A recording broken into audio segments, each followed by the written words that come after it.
looking breezy over the next few days, along with a chance of rain tomorrow afternoon through the evening. It will also be a much warmer Wednesday, getting close to the 80-degree mark, all the way back down to 60, though, on Thursday. All those details coming up.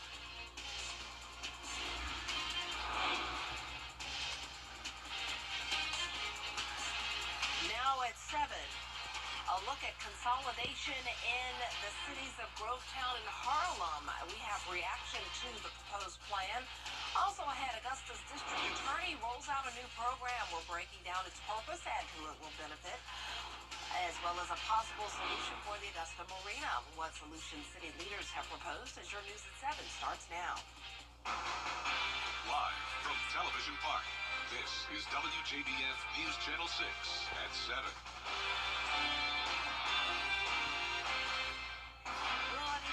You're watching News Channel 6 at 7. I'm Dee Griffin. Thanks so much for joining us. Coverage you can count on begins as some Columbia County leaders are concerned about the possibility of the county consolidating and incorporating a city. A recent study says it would bring in revenue, but Harlem and Grovetown leaders are on edge. Hannah Latier has the details. While the feasibility study conducted by Valdosta State University lists the potential benefits of a proposed Columbia city, other cities in the county are worried about how it could impact them. Harlem Mayor Roxanne Whitaker says the study wasn't what she was expecting. Well, I don't think it answered a lot of the questions that I have, such as, are we going to be able to expand if down the road a person decides they want to be in Harlem or Grovetown, will they be allowed to annex in? Those still weren't answered. So that's something that needs to be looked at as the voters would consider this. The county would get some money from franchise fee collection and other benefits if consolidated and incorporated. And they determined that we could essentially potentially get over $8 million in additional revenue if we were a city. But Mayor Whitaker isn't sure if it's worth the hassle. I don't believe $8 million is going to make that big a difference when it comes to property assessments and all. The fact that they're able to roll back millage is good, but is it the amount they wanted to roll back? And she shares concerns with Grovetown Mayor Gary Jones about the two cities not being able to expand geographically with the new city. So geographically they couldn't grow, but what the report did show us was the city of Harlem and the city of Grovetown both have a significant amount of undeveloped land within their cities. So they could certainly continue to grow on the undeveloped land within their cities. Harlem has a very large area of undeveloped land. Grovetown, unfortunately, does not. Harlem has a good working relationship with Columbia County, and Mayor Whitaker hopes if the proposal moves forward, that doesn't change. If they decide to consolidate, incorporate, whatever they want to do, then we'll have to play it by ear. We may have to seek more legislation to help us not be so landlocked.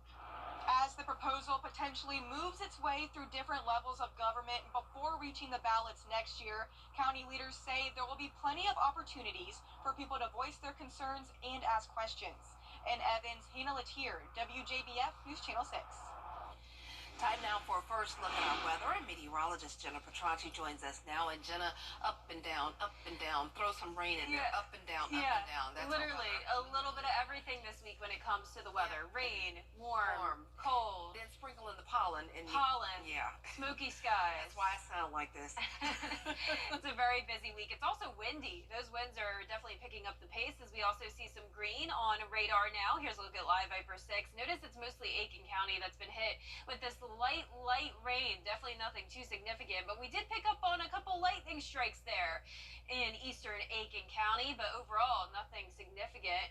Our rainfall totals only at a trace amount, so nothing really even too measurable here. And notice it's still mostly dry as we take a live look at our Terry Lambert Hyundai Skyview cam over at the Amentum Center in Aiken. Temperature-wise, we are down to 64 at Aiken, 70 in Augusta, still 67 in Thompson. McCormick at 65, 68 in Swainsboro, 67 in Crawfordville, and upper 60s in Waynesboro. Dew points have made it into the 50s, so we do have more moisture along with the warmer air in place, all due to this southerly flow. 8-mile-per-hour winds in Augusta, 5 in Aiken and Waynesboro, and the wind gusts have made it up to around 27 miles per hour today. That's the highest I've seen, now at 22 in Bamberg. Pittsburgh. Winds will settle down a little bit tonight, but then pick back up on Wednesday. We have a wind advisory and lake wind advisory for the majority of the CSRA, as those southwest wind gusts will reach 35 to 40 miles per hour throughout the day tomorrow. Cloudy skies with the areas of drizzle mostly towards the north of I-20 now. More showers all along the East Coast, dry out to the west of us for the most part, but it's this cold front that we'll be watching, which will eventually have some rain with it for Wednesday afternoon. But in the meantime, a dry start to your Wednesday morning, mostly cloudy, temperatures on the mild side in the mid-50s, 60 degrees at the 8 o'clock hour. So tomorrow will be an even warmer day, but it won't last for long. I'll have all those details coming up shortly, but back to you, Dee. Thanks so much. We'll see you then. Well, the county will get some money from franchise fee collection and other benefits if consolidated. We're talking about Columbia County and what they want to do there. But fixing up the 5th Street Marina, Dow says once the work goes out for bid, she will have a better idea on the final cost as well as how to pay for it. Georgia lawmakers have approved a bill that would impose tougher penalties on those who distribute fentanyl. Austin's law would make it a felony offense and impose involuntary manslaughter charges for overdose deaths. It would also require a minimum sentence of 10 years in prison and a maximum of either 30 years or life in prison. This bill comes after a Sandy Springs mother lost her 20-year-old son last Thanksgiving due to a fentanyl overdose. That has been a major issue that we've been experiencing pre-pandemic. So much fentanyl is coming through the border that we have such a large volume that the price is low. According to the health department, drug overdose deaths increased 124% from 2019 to 2021. In 2021, there were nearly 2,400 drug overdose deaths in Georgia. Nearly 60% of those were due to fentanyl. Augusta's district attorney launching a new program to help reduce crimes committed by young people. It's part of a combined effort by several local organizations. Graham Lee has the story. First-time offenders have turned into a major problem for District Attorney Jared Williams. To help the issue, he's announcing a new program to help young people earn paychecks instead of prison stripes. It is a targeted approach at using data to say, these are the offenders that we have the best chance of helping in the Superior Court. How do we help them? Williams believes that help will come through this program that's been in the works for the last few years. The DA's office is partnering with several organizations to give first-time offenders a second chance. When we start talking about the impact and the number of individuals that are first-time offenders, we said, how can we be a part of that? It's always about solution solving and really providing access. We have a program that's been there for 50 plus years. It's free, and why not plug in opportunity for individuals who really need it the most? Studies have shown the DA's office that it's critical to reach 17 to 25-year-olds and make sure first-timers don't become career criminals. City leaders agree that the need to reach them at that age is urgent. 17, you're almost graduating from high school if you haven't graduated from high school. And there's a lot of indecisiveness in our young adults at that particular stage in their life. They don't know what direction they want to go in. This would be a safeguard of sort for the 17 to 25-year-old. I think it's an opportunity for the community to benefit for this type of program, and I am excited. Williams says none of this would be possible without their partnership with Augusta Tech, America's manufacturing company, and Goodwill Industries. In Augusta, Graham Lee, WJBF, News Channel 6. Up next, the Biden administration is sending the nation's top health official to Alabama to discuss a controversial ruling in the state. We'll have more after the break. Hey there. New developments in the fight over IVF treatments in Alabama following that controversial ruling from the state Supreme Court that frozen embryos are considered children. Here's Melissa Adon with the latest details. Lawmakers in Alabama now working to protect IVF services following the controversial ruling by Alabama's Supreme Court concerning frozen embryos. Alabama's Governor Kay Ivey aiming to remove the uncertainty for IVF clinics. And I anticipate having a bill on my desk very shortly while ensuring that the legislature has time to get this right. The federal government also responding to the ruling from the Alabama Supreme Court saying frozen embryos are considered children. Several clinics in the state paused treatment treatments as a result, causing uncertainty for many families. I still have one embryo remaining after, like I said, multiple retrievals, and I don't know if my family is complete at this point. So right now I'm in very much limbo. Health and Human Services Secretary Javier Becerra in Alabama today, meeting with families affected by the decision. We're trying to figure out at the federal level what we can continue to do to try to be supportive of people who want to access their health care rights. The fallout could impact women and families across the country. After Roe v. Wade was overturned, actually even before then, when Donald Trump promised to only appoint justices who would overturn it, I warned that red states would come for IVF. And now they have. Illinois Senator Tammy Duckworth now among Senate Democrats leading efforts to establish a statutory right to access assistive reproductive technologies, including IVF. Recently, Alabama's Attorney General stating he has no intention of prosecuting IVF families or providers.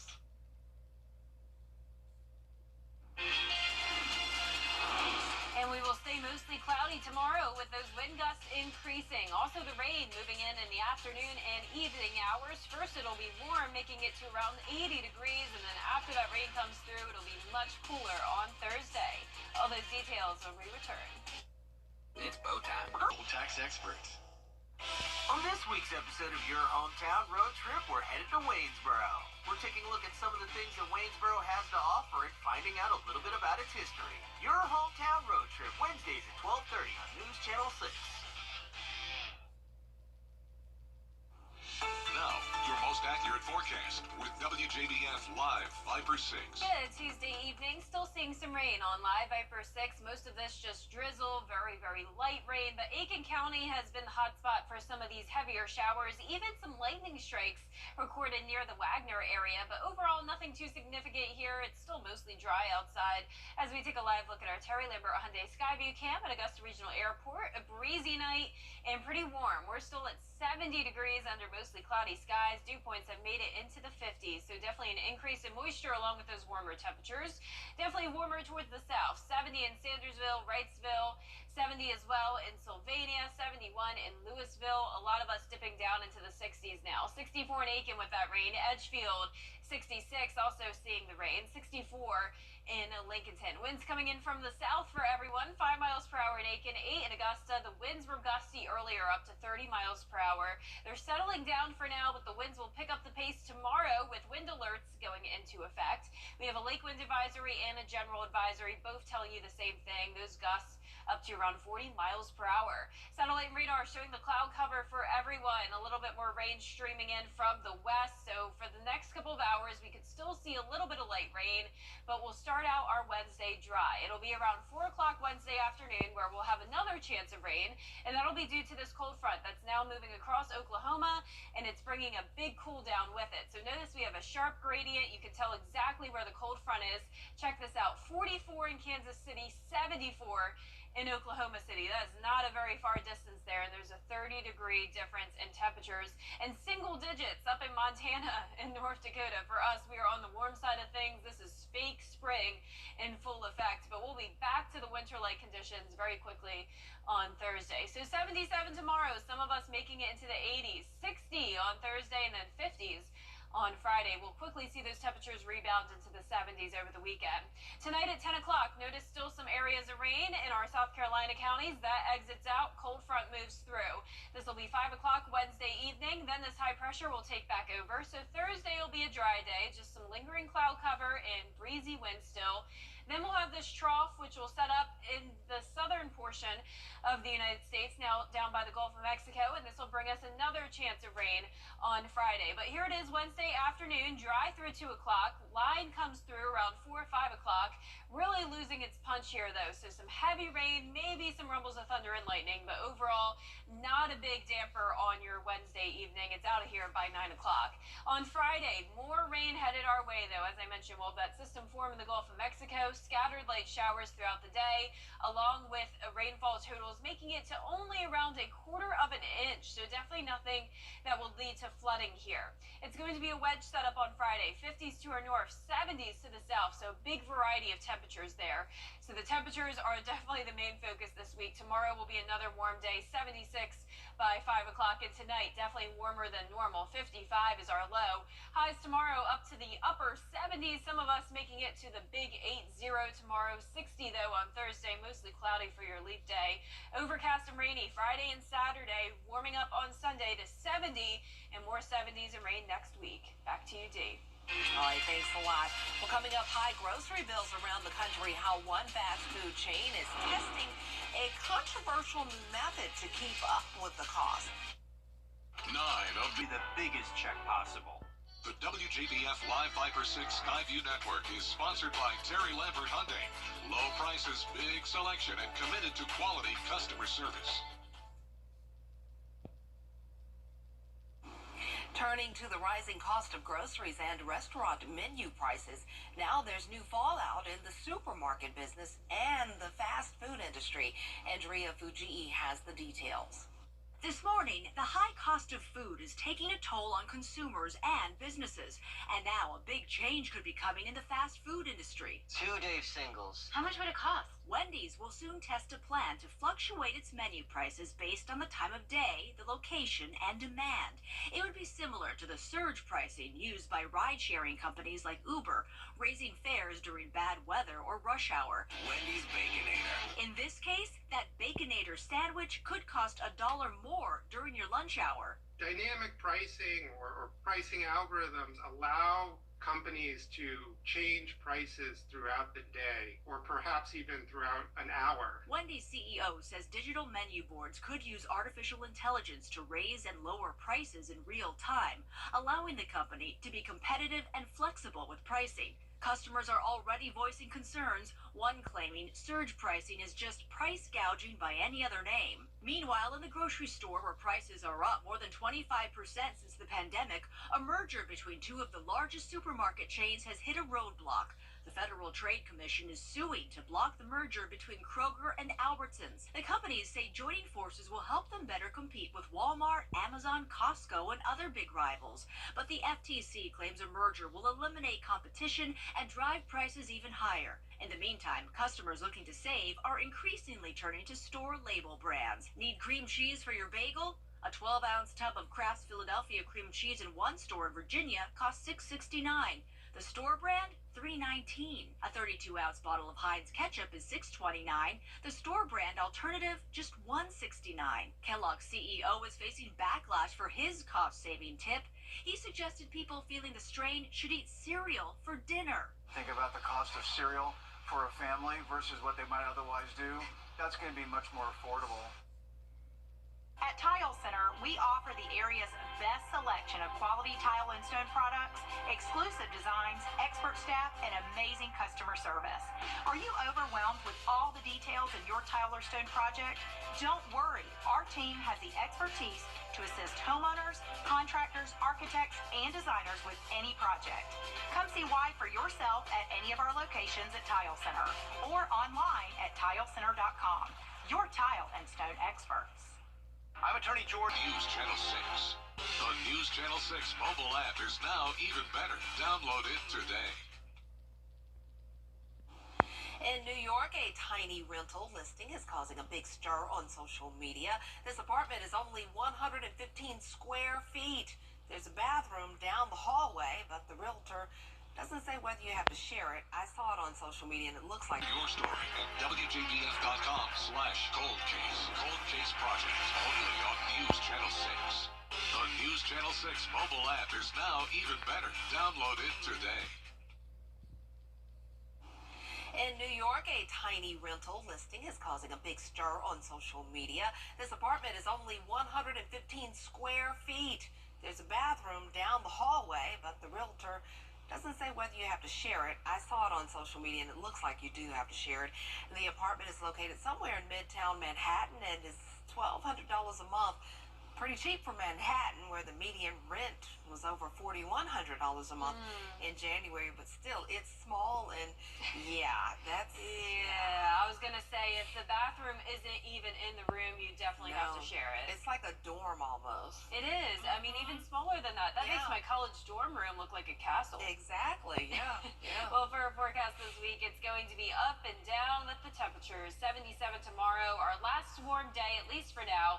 Low of 55 tonight, then back down to 39 going into our Thursday. High of only 60. Showers Wednesday, and then returning again Friday and into the weekend. Only 56 on Friday with that 60% chance of rain.